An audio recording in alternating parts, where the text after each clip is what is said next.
Hello guys, welcome back to my channel. In this video I'll be answering another frequently asked question on ACT maths calculator use. So this question I have here goes like this: can I get a perfect ACT maths score using calculator tricks alone? So this is a good question. To answer this question, my response will be no.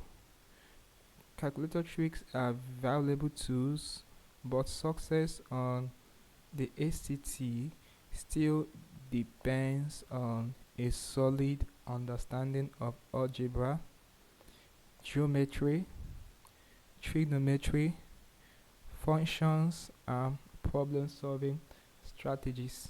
Okay, yes, you need to have a solid understanding of these topics I've mentioned.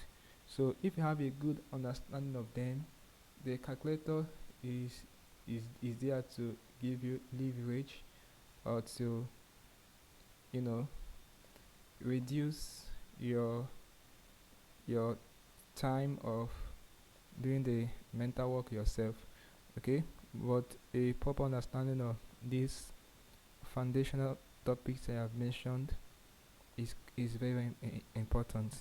Okay, so if you don't know how to use the TT4 plus to solve problems on ACT maths, this 2-hour long video is my recommendation for you. Take your time and go through it. You'll be fine. It will tell you or show you everything you need to know regarding how to use the TT4 plus C to solve ACT maths problems. Okay, so that'll be all for this video.